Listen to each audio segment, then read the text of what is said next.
You're so controversial. But I'm not. But I'm not controversial. I'm just. Yes, you are. You're in fights all the time with people. I love it. Do you think your podcast has suffered since the breakup? But like all of a sudden, how does that hurt? Like it just causes more people to watch. I mean, I was concerned when I heard that Brendan Schaub wanted to punch you. Yeah. Yeah, that worries me. Okay. Does it? It doesn't worry you? No. Why does it not bother you? Because in this day and age, because of TikTok and social media and all these things can be clipped and they're just interesting, right? It's like, it's not like I purposely start beefs with people. It's just the way show business works. Right. It's an aspect of it. Yeah. And we signed up for it by being entertainers. There's a large group of people in the world that enjoy the drama of the podcasting world. And that's what we do. Bobby Lee once again made an appearance on a smaller podcast called What's Wrong with Orny Adams. And I'm actually surprised that it only has 30,000 views so far because it was a great podcast. They said some very interesting things, and I actually thought that it was one of the better appearances that Bobby Lee has had recently. They talked about the community of YouTube channels that keep up with the entire podcasting drama and how important they were. He talked about his current relationship with Brendan Schaub, and he was also asked if he thought that the breakup with Kalila Kun actually affected the Tiger Belly podcast. And the answer to that question is wild. So I highly recommend you watch the entire video because this one is very, very interesting. So let's get started. What's wrong with a little controversy? I don't like you're it. scared of it. It's not. Yes. Don't. I am. Why? Because you have opinions that are so controversial, but you don't say them. I know. And you have opinions about things, about other people, you don't say them, and you're just locked in. Well, fine, but I've done okay. I've done okay. But you're so controversial. But I'm not controversial. I'm just. Yes, you are. You're in fights all the time with people. I love it. But like all of a sudden, how does that hurt? Like it just causes more people to watch your shit. But I mean, I was concerned when I heard that Brendan Schaub wanted to punch you. Yeah. Yeah, that worries me. Okay. Does it? It doesn't worry you? No. You're right. I don't like controversy.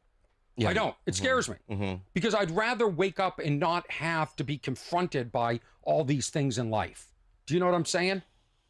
But yeah, why does it not bother you? Because in this day and age, because of TikTok and social media and all these things can be clipped and they're just interesting, right? It's like, it's not like I purposely start beefs with people, but if they come up, I don't shy away from them because it's how I feel, you know? Why would I? But why not keep it in? I don't want to. But okay. Because if somebody hurts me, right, on a personal level, like Brendan did, right, I have to talk about it because we're both in the public eye, right? And it was Now, I've mentioned this a lot of my previous videos, but this whole drama really is quality content and only helps out all the parties that are involved. Unless, of course, somebody commits a crime, does something illegal or completely wrong, then what we do just keeps them on top of people's minds for a little longer. Bobby Lee for sure knows that we talk about him, and he knows exactly what to do to get different kind of reactions from his fans and from everybody else talking about it. And the fact that he understands that and he is using that to monetize is a genius move. Every podcast appearance that he did got over 1 million views and now has Bad Friends with Andrew Santino, which is doing insane numbers. Just for a quick reference, here we have the Social Blade stats for Tiger Belly and for Bad Friends. And the numbers don't lie. It's a clear picture. Even though Tiger Belly has way more subs, it's only bringing in about 1.8 million views a month compared to Bad Friends podcast, which only has about 500,000 subscribers and is pulling in about 4.2 million views a month. It's insanely higher. It is insanely higher, and clearly Bobby Lee is driving a lot of traffic to the podcast. They are actually doing a Bad Friends tour next year, and you know what that means. So clearly Bobby Lee is doing something right. Out online. Okay, so if you see him like at the Comedy Store, do you have to look the other way? No, I say hi to him. Okay. In fact, I went to a wedding and I saw him at the wedding. The wedding was in Santa Barbara, and we were in a line to get coffee, and I just saw him. I'm like, I looked at him. I go, "What are you getting?" And he goes, "Oh, this is what I'm getting." I go, "Oh, is it hot?" So the ice, we did a little banter. Yeah. And we just moved on. We never talked after that. Then I saw him at the store a week ago, a couple before I went to the Philippines, and I said hi. But yeah, that relationship is over. Oh, it is. But I can be polite Amicable. and amicable. Yeah.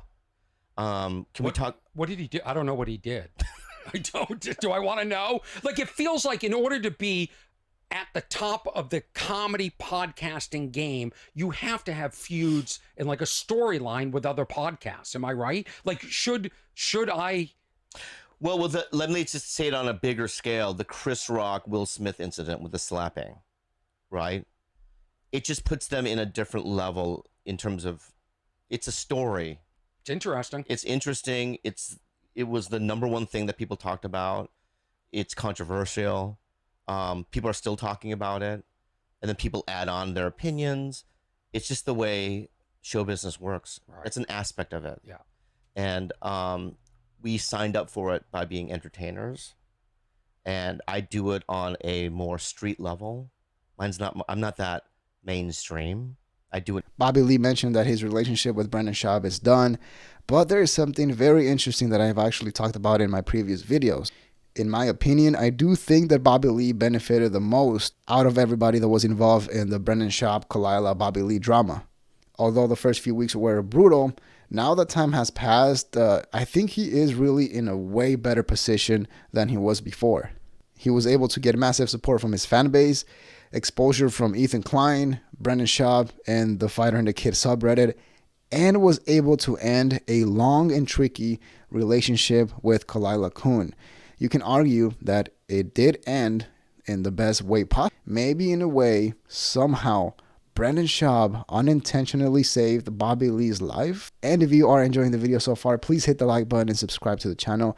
It helps out a ton, and I really appreciate that. We are trying to get to 20,000 subscribers, so thank you. Orny Adams is a comedian and a longtime friend of Bobby Lee, and the podcast was very interesting. I really enjoyed it. I recommend you go watch it and show some love on that episode. But now we get to the most interesting part of the video.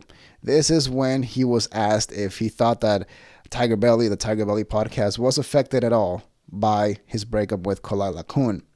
And wow, does that open a Pandora's box. Do you think your podcast has suffered since the breakup? No, in terms of the quality Yeah. or numbers. Quality. I don't Do care you about think? numbers. I don't. I think people. I mean, there are certain things that people feel about either one of us, and they've basically said, "I'm done," right? But I can't control how people feel, and if my podcast suffers from it, it does. I mean, we didn't make any money in the beginning for 3 years, so what do I care? It's just something to do. I think Bad Friends, my other podcast, is where I make most of my money, and that one seems to be doing very well. So, I don't really, well, let's go back to this. I just thought you guys had a really special banter. Bobby Lee obviously gave a very basic, generic answer, basically saying, if the podcast suffers, oh well, I have Bad Friends to rely on, and that is where he makes most of his money. However, I thought that we deserved a more accurate answer to that, so I went back to the Tiger Belly channel and looked through every single episode that they had just uploaded recently, so that I can compare the like to dislike ratio in each one of them. And what I found is insane. It's mind-blowing. Here you can see the like to dislike ratio on the episodes that Kalila is in. Now, we won't go into the comment section, which is not pretty at all, even though most of them get deleted. At least the negative ones get deleted right away. But if you compare that to the episodes that Kalila is not in, when it's only Bobby Lee and a guest, it's a night and day difference. It's wild. Now, this is mind-blowing because even though the likes and dislikes don't fully represent what people or what the fans think about somebody, they can be used as reference. Especially when you have other similar videos within a similar timeline or time frame that you can use to compare the metrics.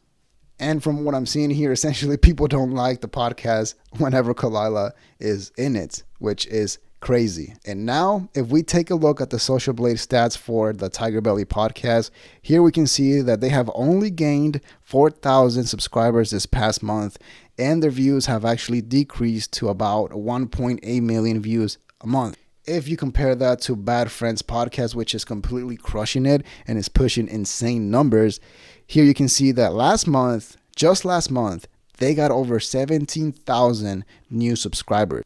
They have increased their views over the last month and are actually doing about 4.2 million views monthly.